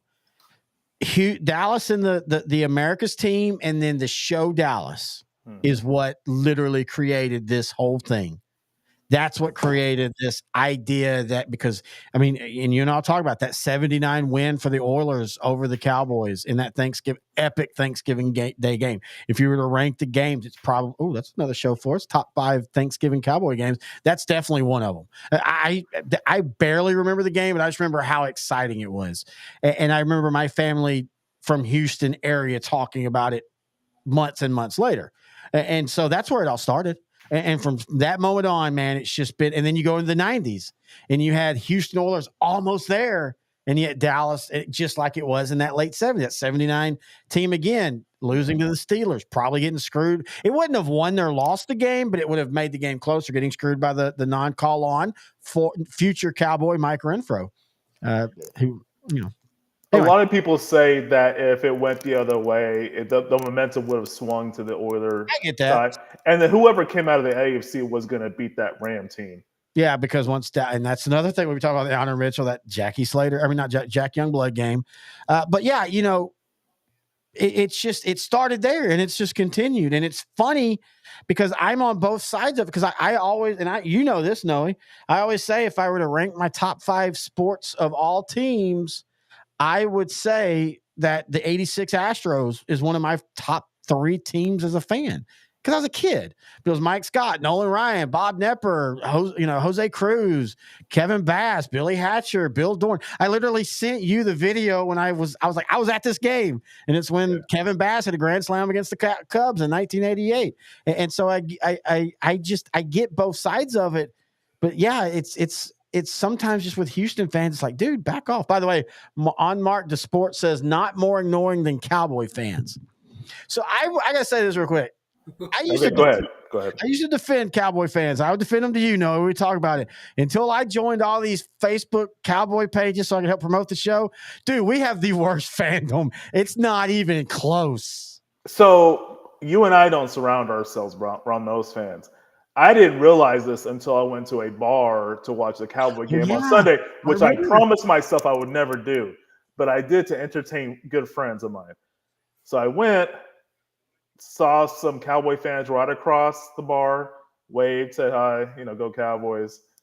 And they proceeded for the next 3 hours to ruin a blowout win for the Cowboys for me. They were playing the Bears. I think it was last season. It was a blowout win for the Cowboys. It was one of those games where Dan Quinn. 2 years ago, that was the Micah Parsons picked up the Justin Fields. Yes, it was that same game. So they wore the orange helmets. Yes. So I was there sitting, and I couldn't even enjoy the game. I was so angry because I'm just trying. It's a blowout. Let me just watch the rest of the game. Yeah. Let me see some of these backups trying to shine. Yeah, but these fans, they were cheering a blowout. It was almost as bad as when we went to Frisco Bar and Grill. I knew it was the going. 49er fans were doing the whole first down chant. Yeah. Even when they were up big on the Cardinals. Oh. I'm like, the game's over. Just enjoy the rest of the game. Ride it out. To me, that showed me what everybody is complaining about. You and I are not those fans. No, but I do want to say this. So on Mark, the Sports Pilot's Mark Henry, check his shows out. He does some great shows. Wait, Olympic? No, but that powerlifter Mark Henry? Sadly, it's not. Even though that used to be, when me and him hosted a Houston high school show, that would be the entrance music for him. Former WWE champion Mark Henry? He says that he complains that the fans say that they're winning the Super Bowl every year. Okay, so I guess I'm going to be different on that. I don't understand why people, I mean, yes, I know that they won't win the Super Bowl every year, but I don't understand knocking the optimism of, I mean, that's what sports is supposed to be. I mean, it literally is hope springs eternal. So I don't get that argument. Like, okay, yeah, you want me to think, oh, I hope my team goes 6-10 or 6-11. It must be how those particular Cowboy fans say. Oh no, they're obnoxious, and I get that. But all fans are obnoxious. That's part of the fun of it. Well, I mean, and going back, because we did season 1 of Look Back, when we did last season of the 5 Super Bowls for the Cowboys. Those late 60, early 70 teams, they were next year's champions. Yep. So I'm pretty sure those fans back then were saying, we're winning the Super Bowl this year. It's 100%. It's gonna happen. So that could have been the genesis of it, and it just kind of carried forward after '95, where it was like, oh well, we still have a team. Let's draft Shante Carver. Next year's champs. Kavika Pittman.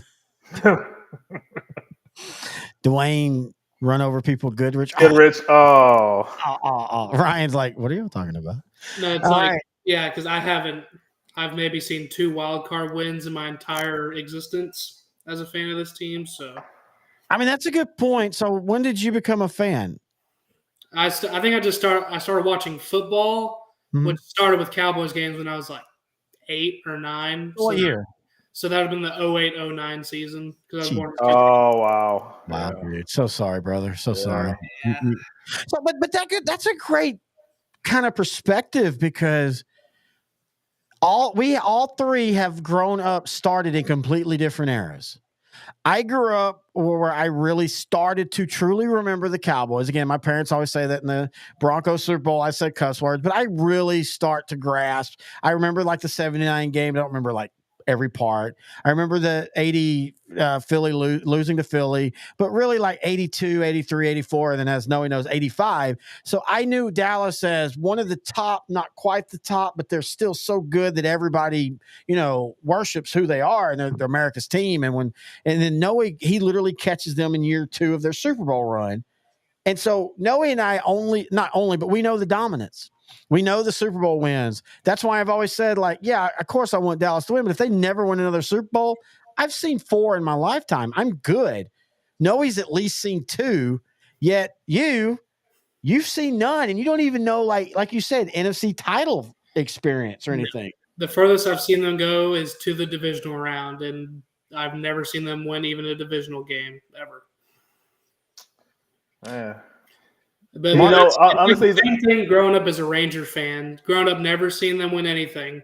So if it does happen and I see a championship in my lifetime, it's going to feel that much sweeter because I've seen over 2 decades of not making it to the NFC Championship. I never even thought of it from that perspective, Noe.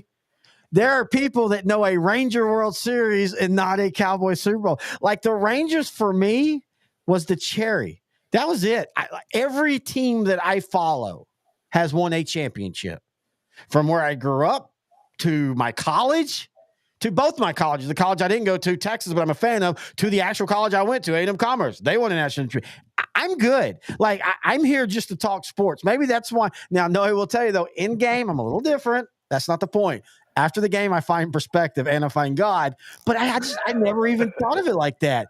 You and millions are Cowboy fans who, when y'all finally win, will be like, man, we finally got what the Rangers got. And it just blows my mind to think that. Your dad is having a field day in the comment section.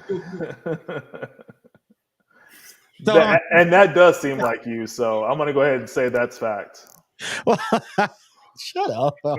I mean, I don't know. But anyway, by the way, Mark the Sports asked, does Bruce Bochy get enough credit for the job he did? Oh, yeah. But have a lot of people said that, though? That is a good question. Yeah. Oh, no, I think it's a good question. But I think everybody, he's kind of like, I'm trying to think of who's another manager that moves around. I really don't think he's gotten the I don't think people's talked about what he did for that Ranger team last season as much as he should. Really? I mean, what else can you say? I mean, I've heard Corey Seager, I've heard Garcia, Montgomery to an extent, Evaldi, but not Bochy. Not as much as them. Like, you know who deserves a ton of credit that doesn't get it? Chris Young, John Daniels. This is basically his team, yeah, essentially. Outside of the pitching, yeah. And I have been one of the biggest things about. I think I don't understand Ranger fans. They hate John Daniels. Ranger fans, as a core, hate John Daniels because they legitimately think that Nolan Ryan ran the team back then. They don't understand that Nolan Ryan wasn't the one digging through the depth charts in the minor leagues and making moves. He was a figurehead that came in to wave and smile, and that's it. So a lot of people loved.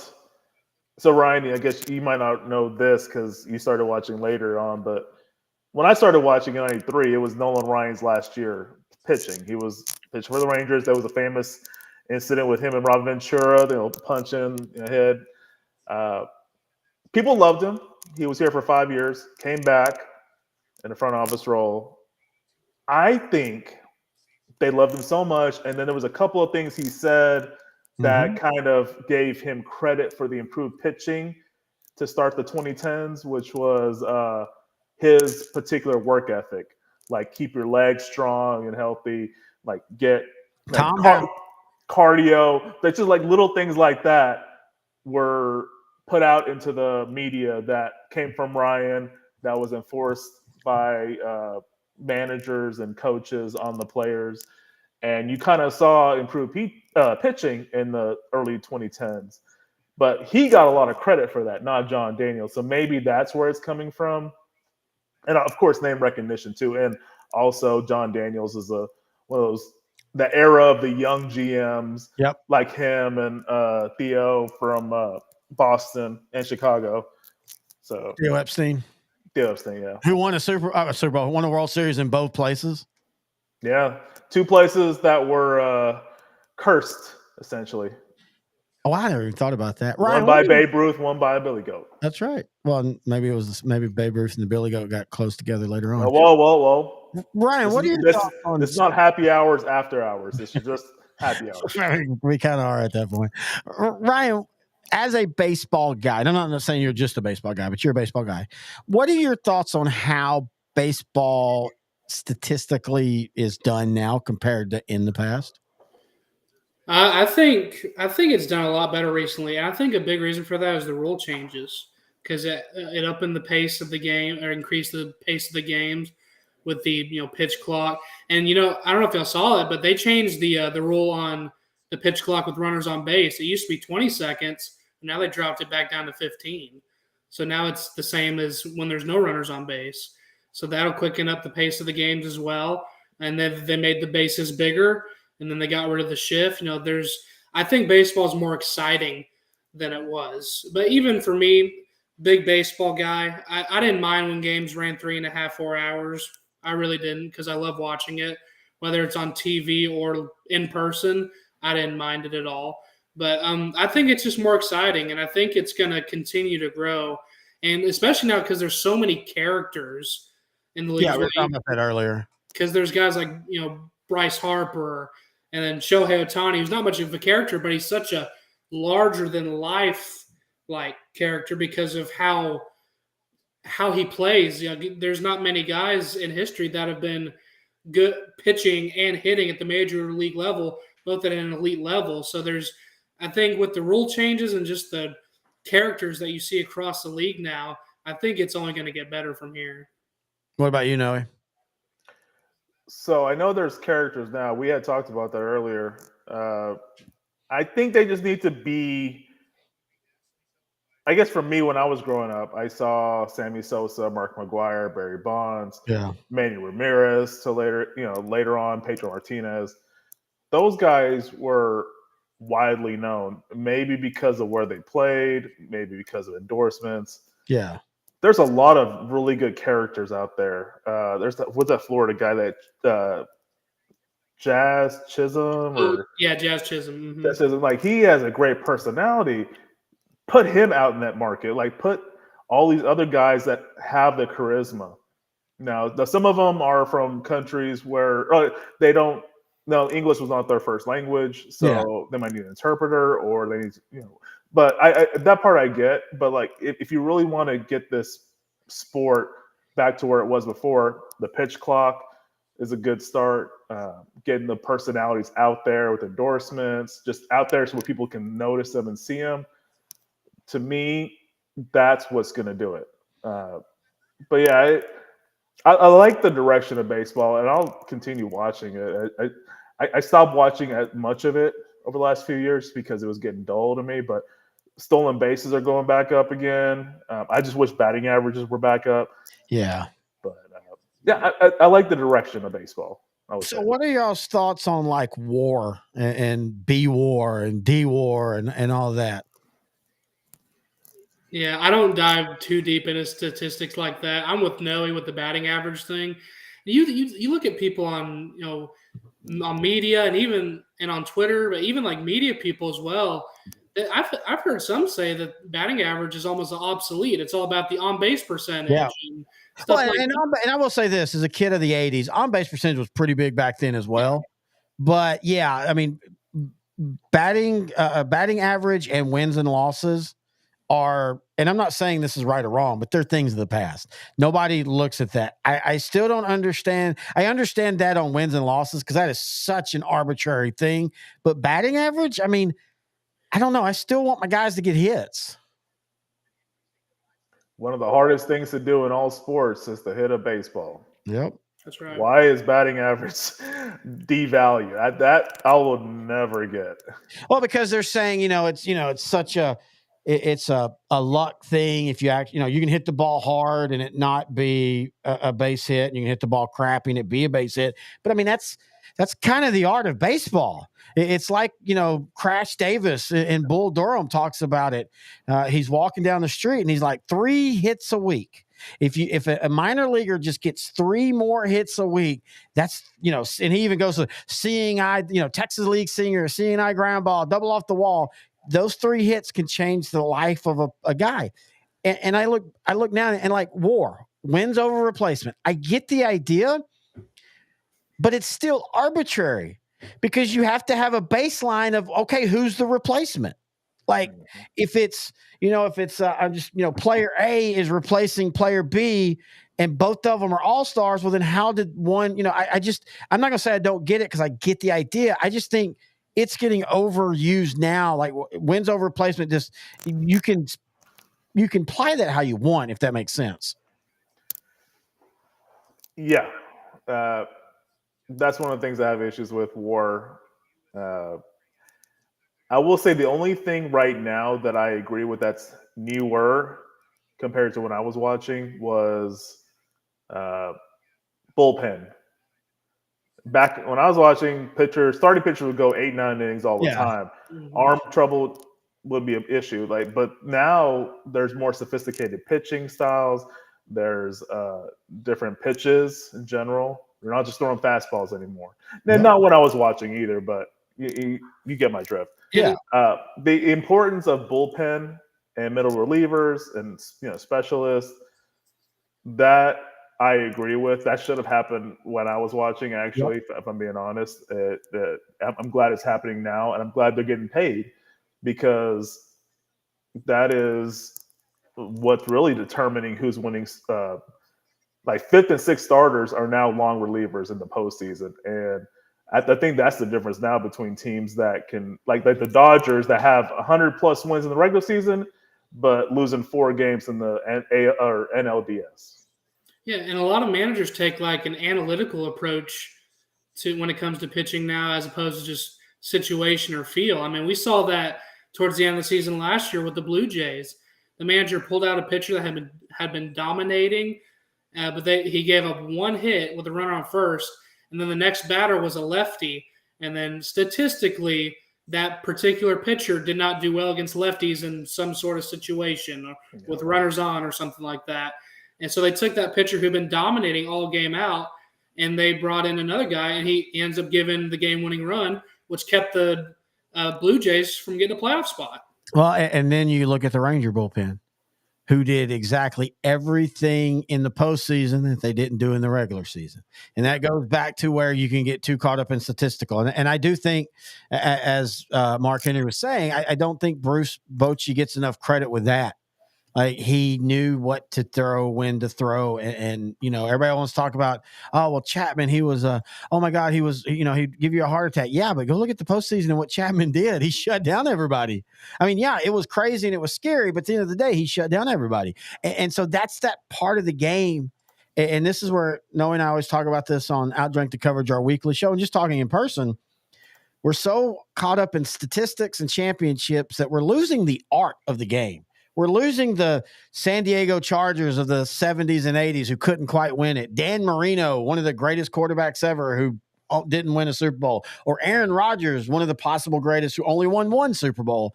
And that's all getting lost in numbers and championships. And now if you don't win a championship, you're trash. Like Noah and I were talking about the other day, like, where do you even look at the last 3 years of the Cowboys? That should have been some of the funnest, most enjoyable years that we've had as Cowboy fans. You basically wake up knowing you're going to win 70% of the time, yet they haven't won in the playoffs. And so you just have this dour, oh my God, the world, sucks. Football sucks. The Cowboys sucks. And I don't know. It's just like we're losing the fun of the sport, I think. Yeah, it's going to start becoming baseball and basketball. What basketball is becoming it now, baseball started doing it with the Astros, maybe even before that, where there's going to be a lot of bad teams and a few really good teams. Yeah. And then there's teams in between where there's some years they're going to win 75, and then the next year they're going to win 89. And you think they're a contender, but they're really not a contender. It's just everybody is just so stacked. A few teams up here, a few teams down here, but everybody else doesn't squeeze through. Yeah. Yeah. And football is going to start becoming that. I mean, right now with the Cowboys, Jerry Jones said all in. We think we now know what he really meant by that. And it could be a full teardown after this season if they don't get to the title game or the Super Bowl. And that might be the best thing for the Cowboys going forward. Long term, yeah, because you and I talked about that. The one thing you can say, positive or not, is since 2005, Dallas has not torn down anything. They just – and part of it is they've gotten lucky with quarterback decisions, but the quarterbacks have carried them, and where – maybe if they'd have done a full teardown in 2016, we might be talking about a team with 3 Super Bowls. I don't know that you can never decide that. I will say this though. I do think it's pretty cool. I was looking today on YouTube and somebody had posted like all the highlights from the 2011 Dallas Maverick run. And I will say this, it is really cool as a Maverick and Ranger fan to have maybe 2 of the most unique championship runs of not only the last 20 years, but maybe, I mean, even like I was listening to Joe Buck talking about the other day. He's like, he goes, I don't think people will realize just how special that Ranger run was. You don't see that in baseball. A bullpen that just was absolutely trash all of a sudden became what's, basically won the series for the Rangers. And so I do take some fun in that, how the Mavericks and the Rangers both have those kind of Cinderella special seasons. Yes, I could. With the Rangers, they were mostly healthy. Yeah. And they had a Hall of Fame manager. That helped them there. And Rick Karloff. Ryan could probably explain that more. But for me, with the Mavericks, it was perfect coach and the most perfect 5 to complement, or perfect 4 to complement Dirk. You weren't asking Dirk to play a lot of defense. He had the long wingspan, so he could defend some. But really, you had Stevenson at shooting guard. You had Jason Kidd at point. You had the Matrix Sean Marion at small forward. Dirk at power, and then you had Tyson Chandler at center. All 4 of those 5 guys can defend, and 3 of them could shoot threes. One of them was a really good rebounder and could alter the shot of anyone that comes anywhere close to that paint. And then you have Dirk having the most unguardable shot of all time. That time, all of their ages, it was the perfect 1 year for that to work, and it worked. They beat a very legendary Miami Heat team with all 3 of their stars under 30. LeBron and Bosh were 26, 27. I think Dwayne Wade was 29, maybe almost 30. So, yeah, that was the only year that could have actually happened, in my opinion. So what do you ever, and you and I have kind of talked about this before, I still, though, and I still feel like Mark Cuban gave up after that. I think he got his title and he was fine. And I feel like he used the looming at that time possible work stoppage as an excuse not to at least just pay everybody and rerun it back. And he kept saying, no, I got this plan. See, things are going to change when we finally come back to playing basketball. It'll be different. And it wasn't. And I look back now, and I got to admit, man, I have a lot of I feel like Cuban actually ended up letting the Mavericks down in the long run. Yeah, getting Lamar Odom and the guy that didn't want to even be here was kind of symbolic of what happened over the next decade for the Mavericks. And Luka kind of fell in their laps. He's very lucky, yes. And yet we're here, 6 years later, and I mean, I know the Mavericks are kind of considered they're the most, which is kind of funny because it could turn into 2011. Everybody keeps saying, well, if they figure things out, they're probably the most unbeatable team. But man, they can go 8 games and look unbeatable, and then they can go 8 games and look like they don't know what they're doing. Lively and Gafford are kind of giving the Mavericks of this season a lot of possibilities for an extended run. It could be feast or famine. Like you said, they could be out in the first round, or they can make it to the NBA Finals. I don't know what's going to happen. I'm just here to watch. So, I'm. What do y'all think? This year's Mavericks team, I think, is definitely the true definition of a wild card. But the addition of PJ Washington, was it, and then Daniel Gafford? Yeah. That trade really helped. Daniel Gafford, I mean, he was saw that game the other night where the Mavericks had 18 dunks. Yeah, it was the most in a single game since the 50s or 60s. And they lead the league in dumps since the trades. Since the trades, and it's even in the 2011. For me to hear that the Dallas Mavericks offense can go interior, I'm just amazed by that. I didn't know that was possible. And I do want to point out, this is one of those years where the Mavericks right now are the 8th seed, and they're 41-29. It's not like this team is 500 and struggling. It just feels like all of a sudden the West, and I don't know why, but it feels like for the last 30 years, the West has been the biggest, it says great teams end up being in the 7th, 8th, and 9th seed. Yeah, it's real top heavy in the West, and the Mavericks. It's like you said, they're kind of like you said. There's 8 games where they look like they're elite. I think either way, the Mavericks can score with the best of them, but because of how deep the West is, despite how good they've been, their inconsistency is what's been hurting them. Because I think they're good enough to be better than a 5 or 6 seed, a play-in team, but then just how inconsistent they've been. It doesn't help, especially with how deep the Western Conference is this year. All right, let's finish up here. We've got, as you see on the screen, we have a new email. It's odtcshow@gmail.com because we're not just talking NFL. We got our first email from a fan. Steven asked, Dallas Stars, Stanley Cup or not? Yes. I'd say no. Yes. I like the team, but I know he knows this, and I've said this before he started struggling this year.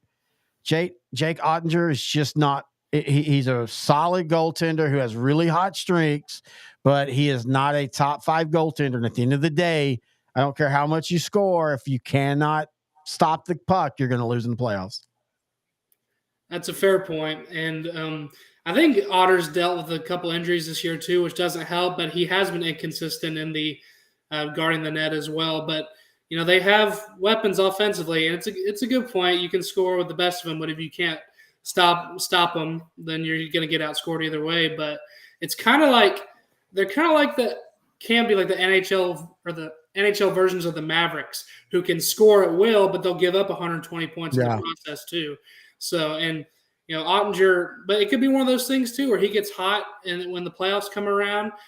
But they have elite scorers. They got guys like Rope Hintz and Miro Heiskanen. Jason Robertson has struggled this year. He's still almost a point for player, but he's not scoring the goals. But that's fine. Everybody's figured it out. Now, in saying that, Ben and Pavelski are, they're on borrowed time. I think you can make the case that Tyler Seguin is too as well, especially because he's not. I mean, he's like a fourth center now. So there's going to be some issues. But I will say this, and in turn, no one I've talked about this.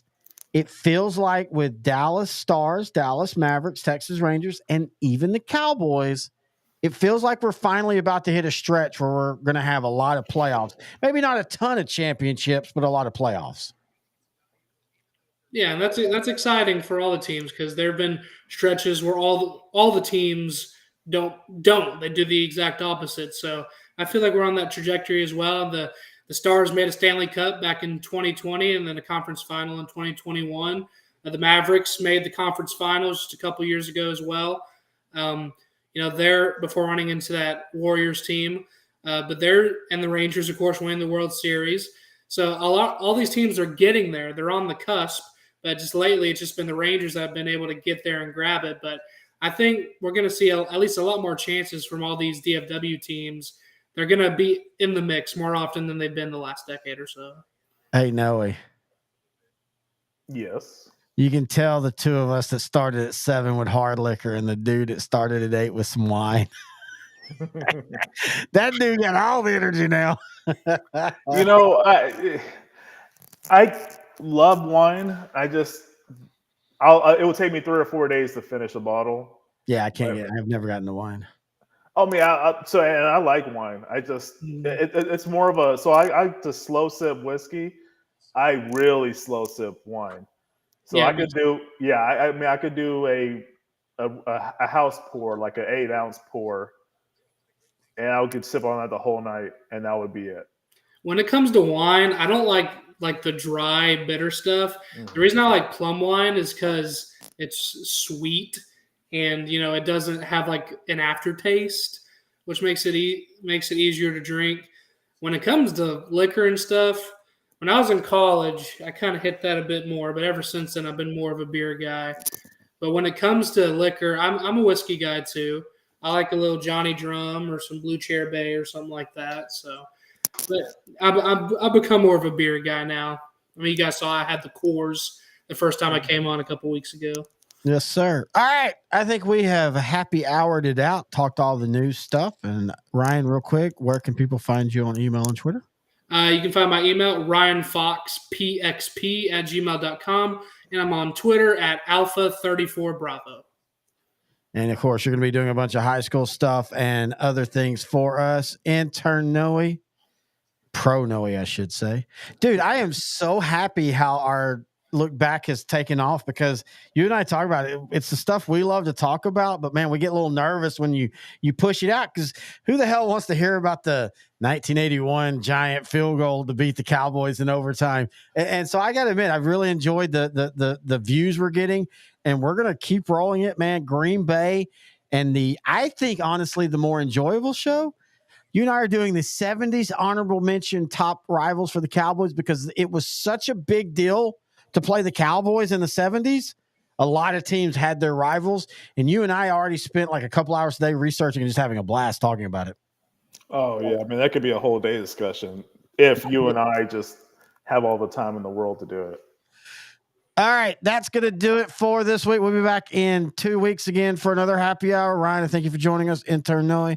Until next time, you can find us on YouTube at L4